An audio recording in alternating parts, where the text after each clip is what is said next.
yrittäjyydestä tosiaan keskustellaan. Kyllä. Eikä pelkästään yrittäjyydestä, vaan mikä mua henkilökohtaisesti kiinnostaa on yrityksien ostaminen ja siihen vähän niin kuin osallistuminen. Ja sä, kun toimit taloushallintoasiantuntijana, sulla on oma yritys, sä oot myös osallistunut, sä oot myynyt joitakin osia mahdollisesti. Osallistunut useampaan tarkastukseen. Kyllä. Ja mahdollisesti myös yrityksien arvioimiseen. Kyllä. Pystyisit sä näistä asioista kertoa ehkä vähän lisää, ehkä arvioinnista. Arviointi kiinnostaa nyt ensisijaisesti. No yrittäjyys. Siinä on semmoinen hyvä sana, mitä moni rupeaa yrittäjäksi, mutta harva osaa olla yrittäjä. Ei ole olemassa semmoista oppikirjaa, jossa kerrotaan, mitä yrittäjyys on. Mä itse kiteytän yrittäjyyden jollain tavalla siihen, että sun pitää ottaa vastuu omasta itsestä, sun omasta elämästä, sun omasta yrityksestä ja sä kannat sen vastuun. Eli yrittäjyyshän on vastuun kantamista. Kyllä työntekijä vastaa työn tekemisestä, mutta sanotaan vähän näin leikkisästi, että kun työntekijällä loppuu työvuoro vaikka kello 16 tai kello 17, niin on helpompaa olla miettimättä iltaisin tai viikonloppuisin työasioita. Jokainen miettii, joka ikinen työntekijä miettii työasioita iltaisin ja viikonloppuisin, mutta niitä ei ehkä välttämättä murehdita. Eli yrittäjyys on vastuunkantamista, asioiden eteenpäin viemistä, narulla työntämistä, seinään pään hakkaamista. Ja yrittäjyys ei sovi kaikille. Ei sovikaan. Se on ihan hyvin harva pystyy siihen. Aivan samoin, mä saattaisin olla mä olen siis yrittäjä, elävä yrittäjä. Tehnyt kaikki virheet, keksinyt muutamia virheitä lisää. Ja sitten kaiken lisäksi, mikä huvittavinta, niin omista virheistä vaan pitää oppia. Mä en voi koskaan oikeastaan syyttää ketään muuta. Mulla oli siis huono. sä aina opit niinku oman kantapään kautta. Sehän on niinku rahaa pelissä. Joskus helpommin, joskus vaikeammin, mutta pääsääntöisesti joskus ennemmin, joskus myöhemmin. Mutta kyllä se menee sinne kantapääopiston puolelle. Ja tuossa kun mä alussa sanoin, että ei ole olemassa oikeastaan kirjaa. Siis maailma on täynnä neuvojia. On olemassa kirjoja, on olemassa sitä, on olemassa tätä, on neuvojia. Niitä neuvojia riittää. Ihan niin kuin lapsen kasvatus, koiran kasvatus, niin sulla on aina joku henkilö eri mieltä, miten se lapsi pitää kasvattaa, miten se lapsi pitää rokottaa, miten se koira pitää kasvattaa, mitä ruokaa sille on. Mutta se koiran omistaja tai isäntä tai emäntä tai lapsen isä tai äiti tai vanhemmat, he päättää sen loppupeleissä sen kasvatuksen, mutta heidän tulee kuunnella neuvoja. Yrittäjyydessä mun mielestä ihan samasta kyse, että tulee kuunnella muita näkemyksiä, muita mielipiteitä, mutta tulee itse tehdä ne päätökset. Ja yksi huonon yrittäjyyden esimerkkihän on siinä, että ei tee päätöstä.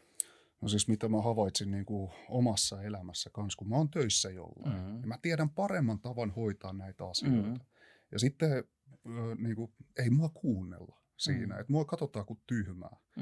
Ja sanotaan, että et sä ymmärrä tätä.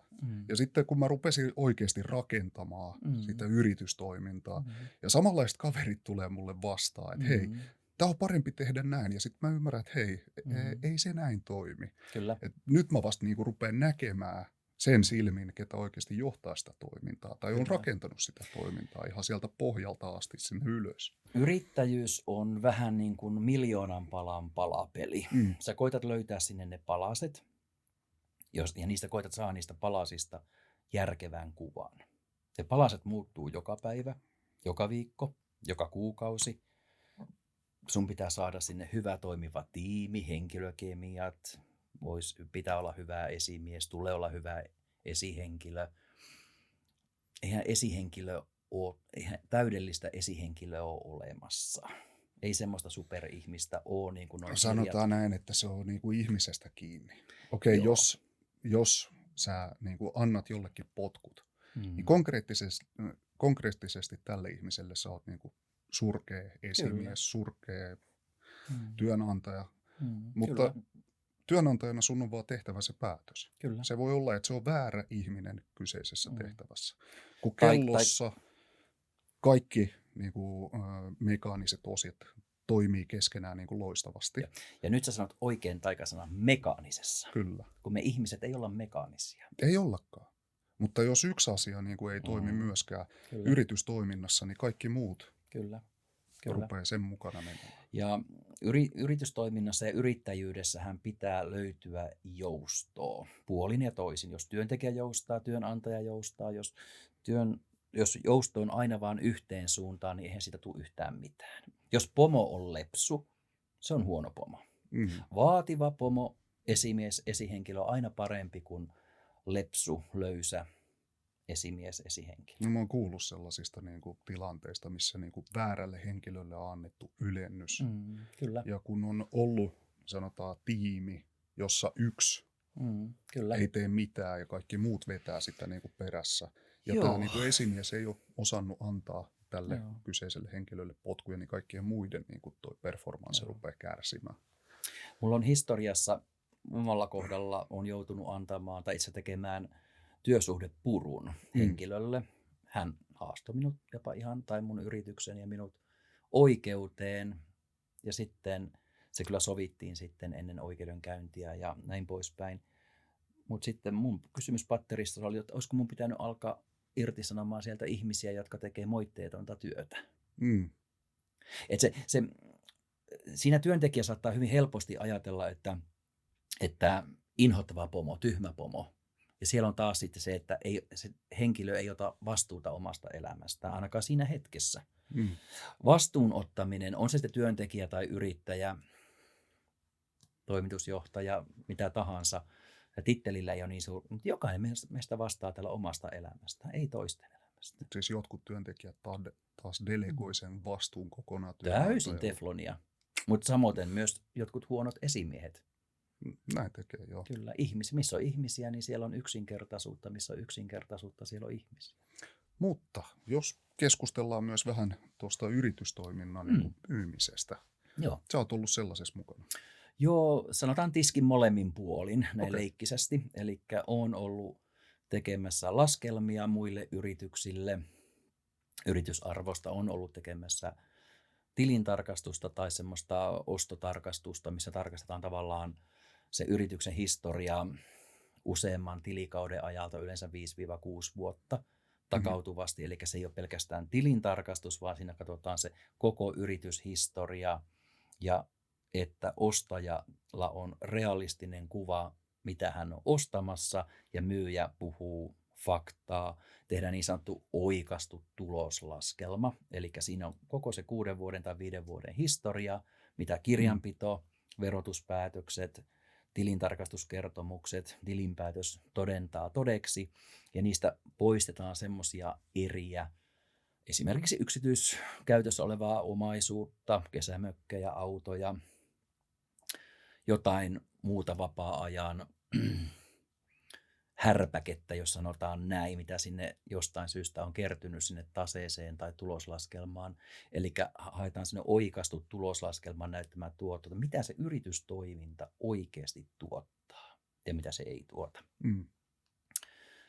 Ja sitten se on hirveän helppoa on pyytää X euroa rahaa ja sitten kun faktat pannaan tiskiin, niin tämä yritys onkin sen ja sen arvoinen. Ja sitten tulee monelle yrittäjälle se kova paikka, että hän kuvittelee, että mun yritys onkin suurempi arvoltaan, niin kuin euroissa.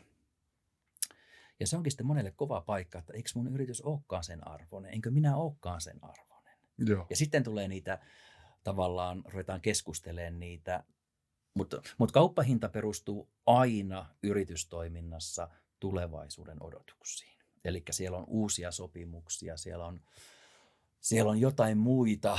Tai toiminnan jatkuvuus. Toiminnan jatkuvuus, kyllä, asiakaskunta, asiakashenkilökunta.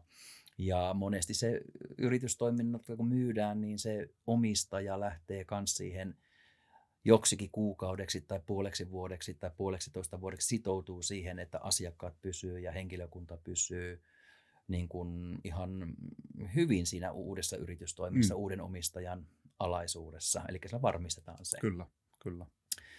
Mutta joka ikinen yrityskauppa on oman näköinen, ne on uniikkeja, se palapelin kuva on hyvin, hyvin, hyvin erilainen ja yksilöllinen joka ikisessä tapauksessa. Ja sitten julkisuuteen annetaan tietoja, mitä annetaan, ja sitten siellä taustalla on selvitelty kaikki erät tai mitä sieltä on putsattu pois tai ei hyväksytä kauppahintaan tai edellytetään, että tämmöiset erät säilyy jatkossakin ja ei ole tehty semmoisia niin kuin kolmannen osapuolen kanssa jotain kassakaappisopimuksia. Että se on rehti, reilu peli kättä päälle. Ja kyllä. Mutta siis sitä voi kuitenkin kutsua jonkinlaiseksi myös asuntokaupaksi. Että siellä kuitenkin se markkina määrää sen hinnan, eikä ihminen. Kysynnän ja kysynnän ja tarjonnan laki. Näinhän se menee. Et hullu, joka maksaa liikaa ja tyhmä, joka pyytää liian vähän. Näinhän se menee. Et sitten asuntokaupassakin siellä ulkopuolinen tarkastaja käy katsoa, että onko siellä hometta tai kosteutta tai jotain semmoista rakenteellista. Lukenut esimerkiksi From Zero to One Peter Thielen kirjaa, niin siellä niin kuin kerrotaan just näitä eroja niin kuin normaalista liiketoiminnasta ja just näistä unicorneista, mitä on olemassa. Ja miten näiden niin kuin hinta määritellään, tai sitten se on niin kuin täysin määrittämätön. Että joku voi maksaa miljardin, vaikka siellä on niin kuin 1 000 000 euroa liikevaihtoa. Ne on kupla. No nythän on mielenkiintoinen, tietenkin, jos kuplakäsitteeseen mennään, nyt ei puhuta kuplavedestä tai kuplivasta juomista, vaan jos siellä kauppahinnassa on ilmaa, eli kupla, sehän perustuu johonkin odotukseen. Onko se odotus realistinen? Onko se, en lähde luettele esimerkkejä, mutta monesti yrityskauppoja on tehty kovallakin hinnalla, odotukset on ollut ylirealistiset, myyjä on luvannut ummet ja lammet niin sanotusti, ja kuinkas ollakaan. Sitten se kupla on puhjennut ennemmin tai myöhemmin, joko ennen kaupantekoa tai heti kaupanteon jälkeen tai pienellä viiveellä. Siinä on jopa isoja tilintarkastusyhtiöitä vaikeuksissa tai ongelmissa, jotka on laittanut nimen niihin papereihin. Eli tilintarkastajilla on melkein, voi sanoa, suurempi vastuu kuin monella asianajajalla. Tilintarkastajia varten on semmoinen noin 6-8 senttiä paksu kirja, mistä he vastaa. Lakimiehen vastuut on semmoinen huomattavasti pienempi nidos tai säädös. Mutta pystytkö sanoa, että esimerkiksi joku nuori yrittäjä tai nuori yrittäjiksi haluava, onko sillä mahdollisuutta ostaa jotain ihan hyvää toimivaa yritystä, sanotaan, missä on liikevaihto jopa niin kuin se 300 000 euroa? No se vaatii pääomaa, rahaa, osaamista. Joo, että helpoin tapa hankkia yritystoiminta on ostaa yritystoiminta. Sehän on helpoin. Raskain malli on aloittaa nollasta, niin kuin itse tehnyt. Samaa mieltä. Se on raskain malli. Mutta se, että sä ostat sen, sä tarvitset siihen pääomaa tai sä rupeat maksaa sitä velkaa sitten jälkikäteen. Sulla pitää olla hyvät vakuudet, jonkinlainen käsitys, mutta sitten liian moni lähtee yrittäjäksi liian kevyin perustein, ne ei tiedä mihin ne lähtee, ne ei tiedä sopimuksia, ne ei tiedä verolainsäädäntöä. No sen sä voit ostaa tilitoimistosta, mutta sitten kun ei haluta maksaa tilitoimistolle tai lakimies lukee ne sopimukset, niin säästetään ehkä väärässä kohdassa. Siis tähän väärässä kohtaa säästäminen on kaikista pahin. Siis se on kaikista pahin ja se tulee aina kalliimmaksi. Omat henkilökohtaiset virheet on kaikista kalliimpia. Mä muistan edelleenkin, mä maksoin se 250 tonnia. Joo. Siis sen takaisin muistan loppuikäni, kyllä. Joo. Siis se on niinku semmoinen menetys. Ei ollut omaa rahaa. Joo. Sanotaan näin, mutta jurppii yhä edelleen. Kyllä. Siis päivä päivältä vähempi, mutta yhä edelleen. Kyllä. Joo, näin se menee. Ja virheetöntä ihmistähän ei ole olemassa. Yksikään yrittäjä ei ole virheetön, yksikään työntekijä ei ole virheetön. Eli virheitä ei tule pelätä. Mutta se riskien hallinta olisi sellainen tai on sellainen, että olisi mahdollisimman pienet riskit tai niin kuin realistinen, että jos tämä menee niin kuin huonoimmalla skenaariolla, niin tulee turpaan 300 000 ja jos tämä menee hyvällä skenaariolla, kaikki niin kuin ihan täydellisesti niin kuin oppikirjan mukaan, suunnitelman mukaan, niin se meneekin, että tulee 10 000 plussaa. Ja riskejä monesti ei huomioida, ei mietitä niitä, tai pannaan pää pensaaseen, että kaikki menee hyvin. Minä jaksan. Mutta sitten kun tulee se henkinen paine, stressi, onko palkkapäivänä rahaa vaikka työntekijöiden palkkoihin tai omaan lainaan tai johonkin, se henkinen paine alkaa käymään kovaksi, kuluttavaksi. Se on kuluttavaa, mutta mut se on pitänyt silleen niin kuin tässä pelissä mukana myös. Et se on jatkuva pelko niin kuin olla tekemättä asioita, koska jos Kyllä. sä jätät tekemättä asioita, niin sitten se tulee 100 varmasti siihen. Kyllä. Ja sitten, nyt mulla katkesi ajatus, mutta se ei haittaa yhtään mitään. Mitä sä kysyit? No, tässähän me keskustellaan just yrityksen ostamisesta ja siitä mahdollisuudesta nuoren yrittäjän hyppää peliin mukaan. Kyllä. Mutta kyllähän se, niin semmoista kompetenssiahan pitää olla, osaamista pitää olla. Tai sitä valmiutta opiskella. Valmiutta opiskella. Sitten sillä on hirveän hyvä, jos sulla on hyvä oikea käsi siinä, joka neuvoo, auttaa, tukee alussa varsinkin. Toisten kollegojen tuki on ihan korvaamaton. Sitä ei voi koskaan aliarvioida, semmoista henkistä sparrausta. Mielellään samalta alalta ne henkilöt tai saman alan konkareita. Yksin ei kannata olla, kannattaa verkostoitua, mutta se verkostoituminen kannattaa miettiä mun mielestä tosi tarkasti, että siis verkostojahan sä saat ja rahahan saat menemään niihin verkostoihin vaikka kuinka paljon. Mutta mä tarkoitan niillä verkostoilla, että se on sellainen tukiverkosto, kumppaniverkosto, että sä saat sieltä sparrausapua, sä sparraat toisia, sä pidät itsesi täysjärkisenä tietysti, koska se maailma on raadollinen, se on kova. Monelle tulee yllätyksenä, että se on kova maailma. Kyllä. Että sitten jos menee asunto ulosmitataan tai menee lainojen vakuudeksi tai tuleekin jotain perhekemioita näin, niin kaikki tietää sen ruususen kuvan. Mutta sitten kun puhutaan niistä realismeista, että kuinka moni yrittäjä lopettaa yrittäjyyden tai pää ei kestäkään velkaa, vaikka yritys tuottaa sen joka kuukautisen lainan lyhennyksen tai laskujen maksamisen, mutta mulla on hyvä esimerkki tuolta kaukaista menneisyydestä. Eräs kauppa teki hirveän hyvää tulosta. Kaikki oli kunnossa. Se oli sen kauppiaspariskunnan, tästä tapauksessa miehen elinikäinen haave, että hän rupeaa kauppiaksi. He rupesivat vaimonsa kanssa kauppiaksi ja vaimo oli parturikampaaja ammatiltaan ja ehkä lievällä, en sanota painostuksella, mutta miehen unelmaa ruvettiin toteuttaa ja se kauppa tuotti hyvin rahaa, pystyttiin maksamaan lainat kuukausittain, palkat työntekijälle kuukausittain, kauppa pyöri, mutta tämän puolison ajatusmaailmaan ei mahtunut, että on niin monta 100 000 euroa velkaa. Ja vaikka hänelle kuinka selitettiin, että on joka ikisen kuukausierään on se korko ja lyhennys ja näin mennään seuraava 10-15 vuotta, mutta se laina tulee maksettua. Hän ei kestänyt sitä velkaa. Se on se pitkäaikainen kuitenkin. Joo. Ja sitten he joutuivat tekemään sen päätöksen, eli tämä puoliso ei vaan kestänyt sitä, että on joku suuri summa velkaa ja he joutuivat lopettamaan sen. Tai he lopettivat, koska pää ei kestänyt. Ja se oli ihan hyvä ratkaisu varmasti heillä, mutta seuraava sai sen valmiiksi tehdyn kauppapaikan todella hyvin ja ei mitään ongelmaa. Mutta se kun mä sanoin tuossa alussa, että kaikille ei sovi yrittäjyys, kaikille ei sovi, mä olisin varmaan hirveän huono työntekijä. Vähän niin kuin armeijassa ensimmäinen tulopäivä, annettiin ne vaatteet, reppu, tavarat ja kimpsut, kampsut. Ja sitten mä menen sinne omaan tupaan ja olin ensimmäisten joukossa, tai silloin ensimmäisessä meidän tuvassa. Sitten rupeaa tulee muita. Mä rupean auttaa näitä. Siis ihan automaattisesti mä vaan ajattelin, että mä rupean auttaa näitä muita. No sieltähän tuli joku alikessu huutaa naamapunaisena, että mikäs tämä täällä on? Sinun tehtävä ei täällä auttaa ketään.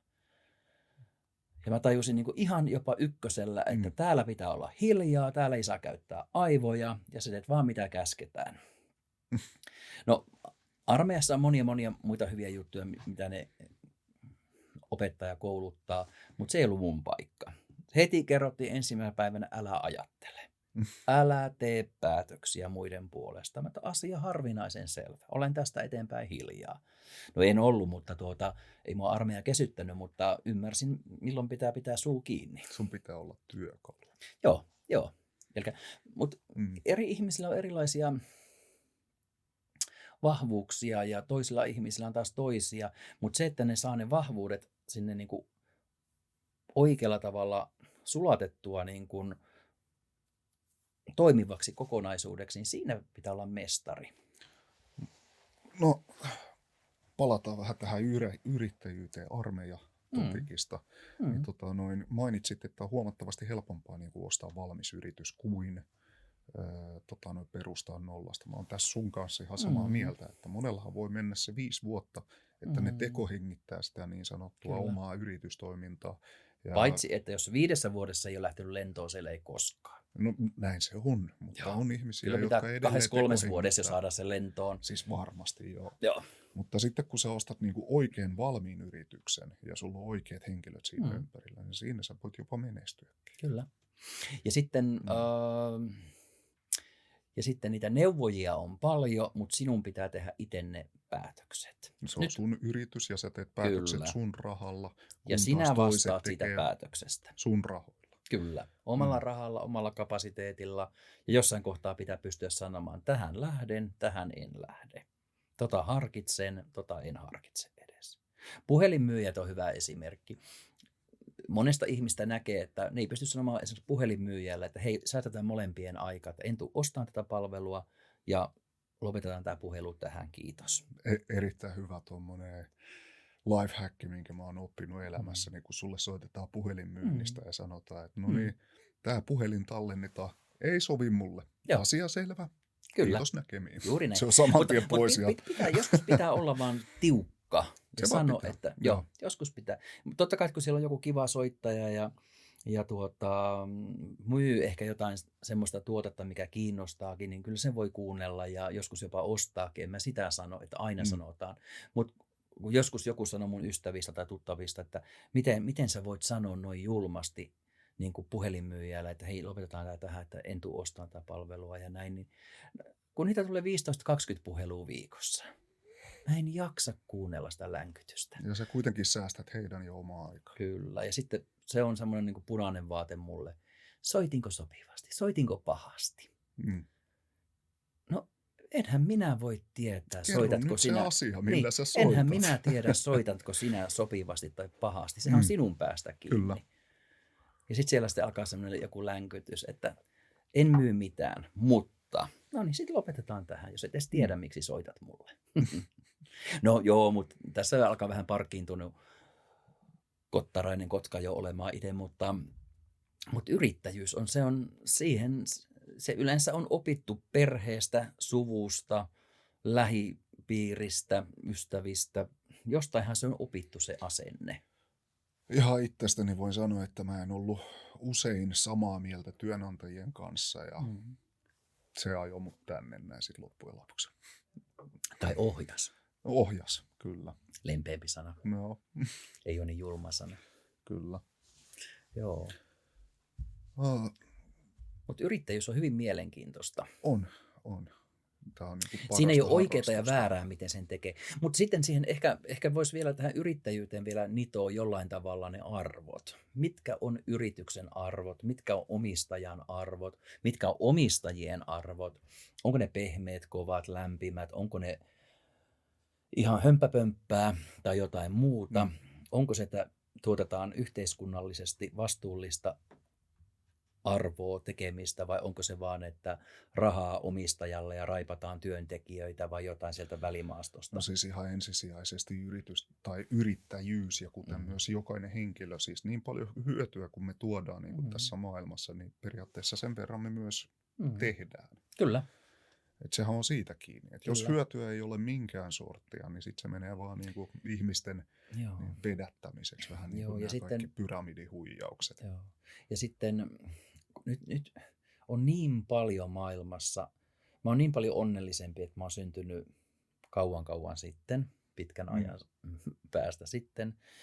Ja jos mä nyt syntyisin ja eläisin sinne noin 20-vuotiaaksi, 25-vuotiaaksi ja alkaisin miettiä, mitä mä alan tekemään, niin muutama 10 vuotta sitten se oli niin paljon helpompaa.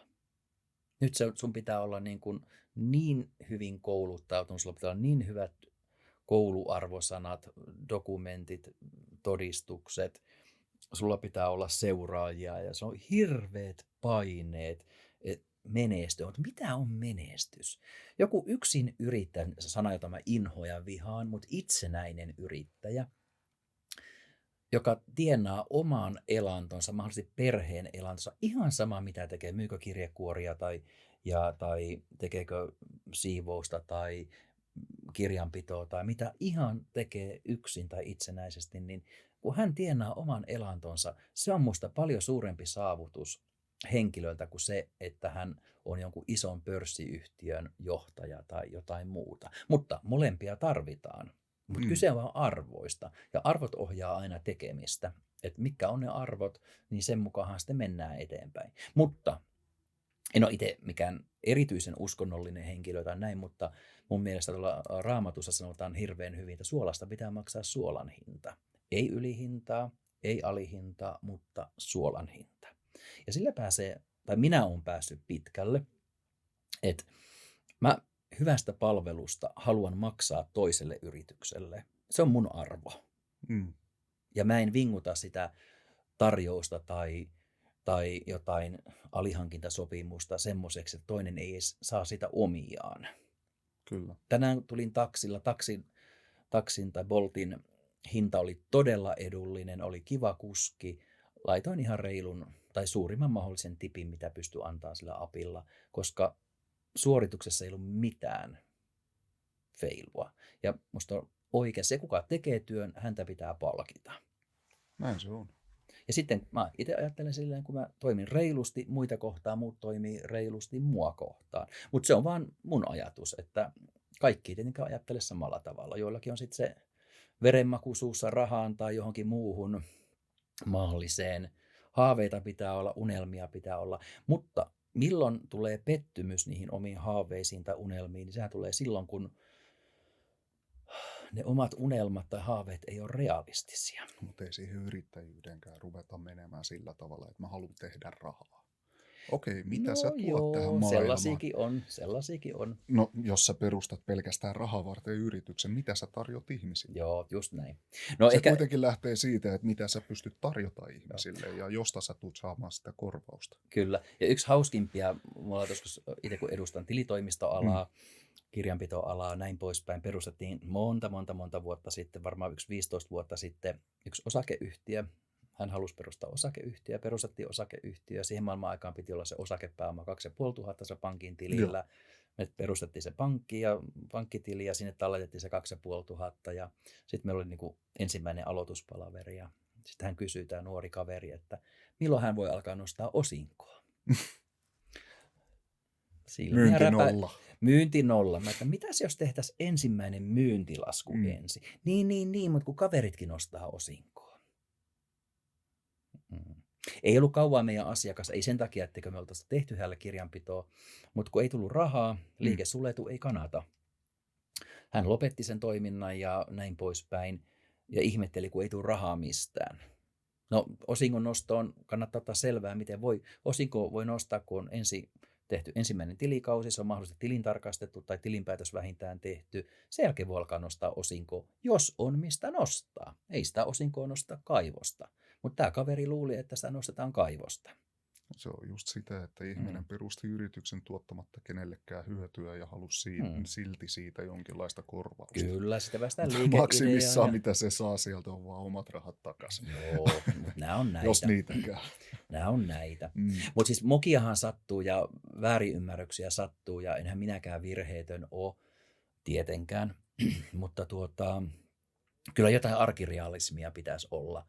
Että jos haluaa 100 000 osinkoa, niin sitten pitää olla pankkitilillä 100 000 rahaa, vähän enempikin. Enempi.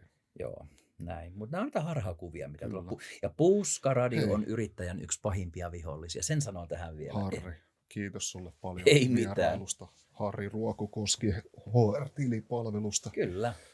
Kiitos, Me kiva sun kanssa päästä. jatketaan vielä. Me jatketaan toivottavasti. Ja Joo. jatketaan montakin kertaa vielä. Kyllä. Kiva. Kiitos. Kiitos. Toi hyvä.